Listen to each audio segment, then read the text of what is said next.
pertama begini, kita menilai hukum nikah untuk kita itu apa. Ketika kemudian kita bisa memahami, oh saya sunnah, oke, berjuang. Karena sunnah itu kalau diikuti menjadi kebaikan besar. Apalagi kalau hukum nikah sudah mendekati wajib. Itulah yang terjadi pada saya di usia 20. Pendapatan mulai masuk, duit, rupa ya lumayan, nek ajak-ajak ya akeh sing gelem. Kayak gue, wah ini bahaya ini. Saya sudah di level berbahaya. Maka segera harus menikah. Nah, waktu itu saya itu enggak pede untuk nembung sendiri. Maka saya matur sama seorang ustaz, saya pengen nikah, kayaknya hukumnya sudah mendekati wajib. Ini ya. Saya matur kepada seorang ustaz. Kalau begitu kamu pengen istri yang kayak apa? Luar biasa. Saya bilang, istri yang solehah dan bisa mensolehkan. Kata ustadznya, ya itu bagus kriterianya, tapi abstrak. Solehah dan mensolehkan kinjuk piye. Oh gitu. Terus apa? Ya cari kriteria yang konkret. Akhirnya saya menyampaikan kriteria konkretnya, saya pengen istri yang ya punya binaan pengajian. Ustazah gitu ya. Punya binaan pengajian, nggak harus ustazah banget, tapi dia bisa membina ngaji pada mungkin juniornya atau gimana. Akhirnya kemudian bismillah. Jalan, ketemu pertama 8 Juli 2004.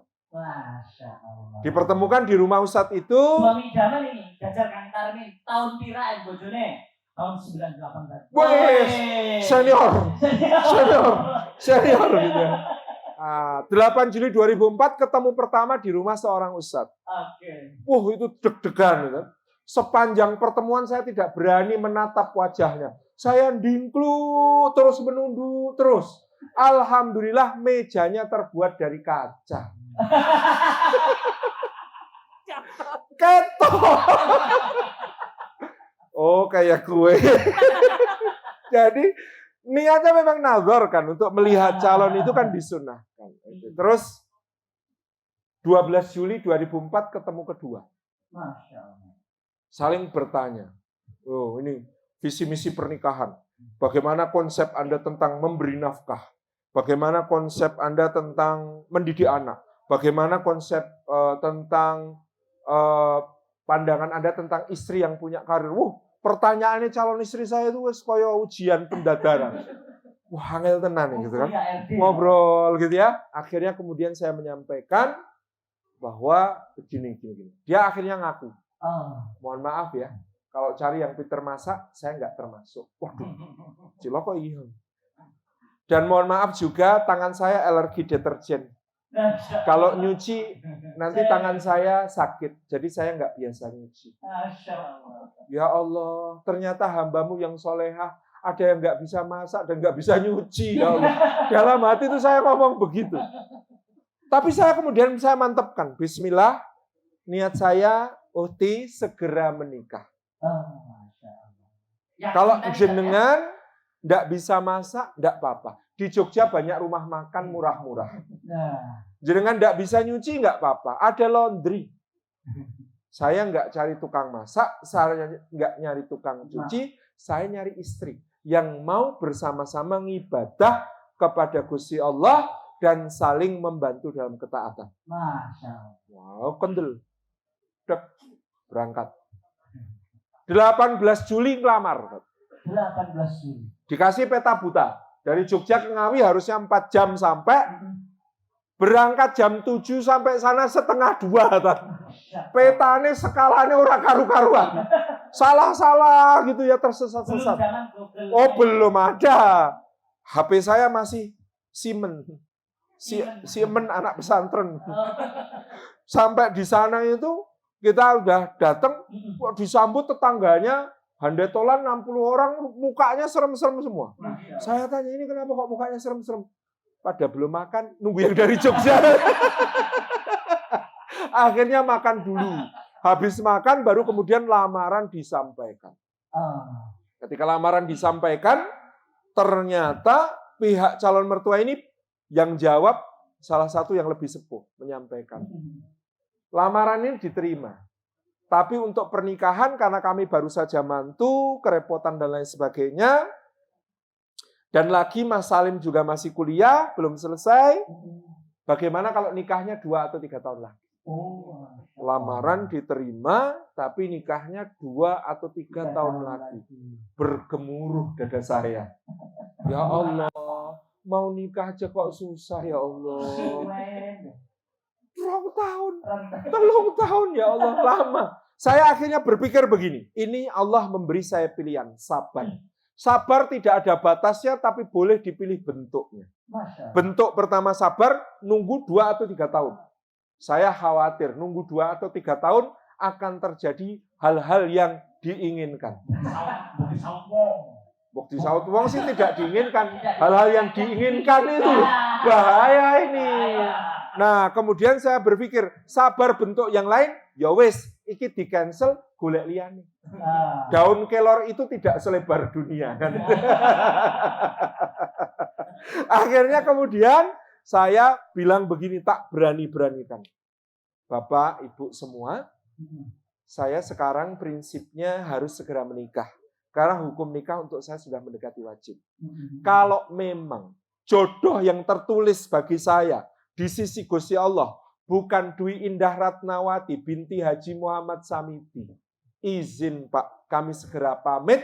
Doakan mungkin nanti di perjalanan pulang ketemu jodoh yang sebenarnya. Masya Allah. Bapak saya melotot, kowe ngomong apa kowe? Bapak saya melotot marah, ada tamu yang baru minum tersedak itu. Batuk-batuk gak sembuh-sembuh. Ini nekat temen ngomong-ngomong gitu kan.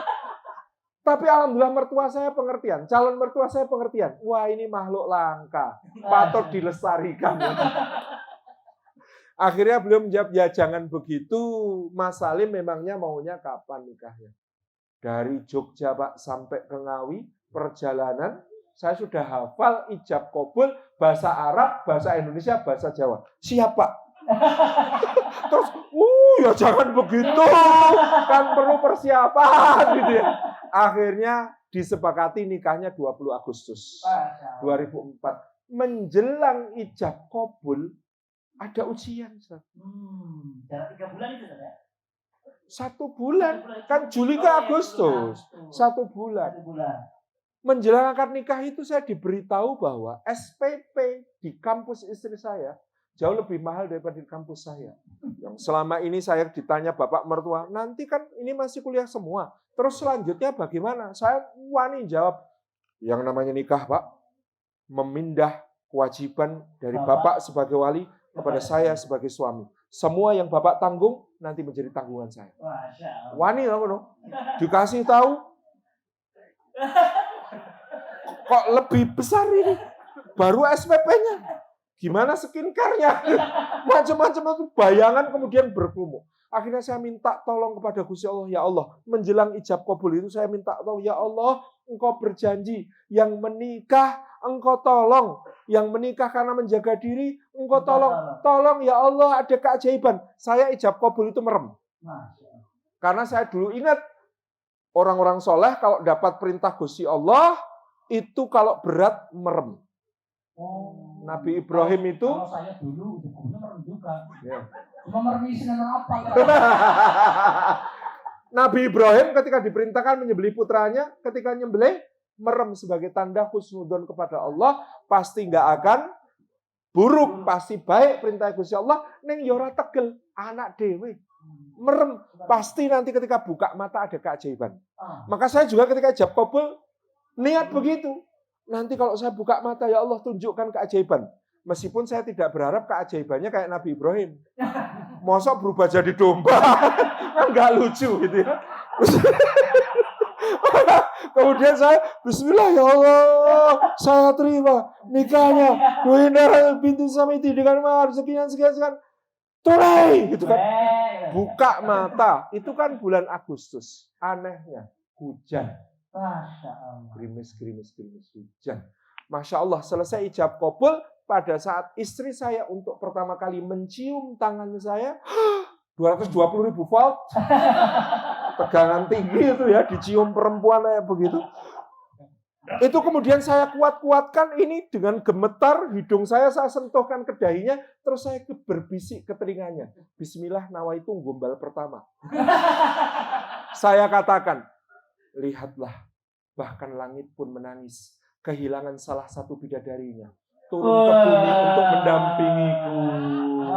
Gitu. Aja ditiru. Jadi itu, niat, bismillah, mantep, jalan kalau memang itu sudah menjadi tekad kita. Semua harus direncanakan dengan baik. Contoh, saya ketika nikah, jujur, saya punya utang sama orang yang sudah saya anggap seperti kakak sendiri. Ngitung-ngitung utang saya itu dengan pendapatan saya matur, Mas, ini kayaknya saya nyicil mungkin 18 bulan baru selesai. 1,5 tahun. Dia bilang, nggak apa-apa, Dek. Yang penting kita tulis di atas, hitam di atas putih, biar barokah kayak Quran. Oke. Akhirnya ternyata Gusti Allah luar biasa, bukan 18 bulan atau 1,5 tahun. 1,5 bulan kemudian utang saya lunas semua. Rezeki. Kalau mantep kepada Allah. Dan tadi calon istri saya ngakunya nggak bisa masak kan? 17 Agustus 2005, hari ulang tahun Republik Indonesia yang ke-60, dia ikut lomba masak tingkat RT, juara 1. Allah. Jadi kalau kita terima apa adanya, dia mau belajar. Jangan benci aku walau tak sempurna. Nggak bisa masak, nggak bisa nyuci, aku tetap mencintai.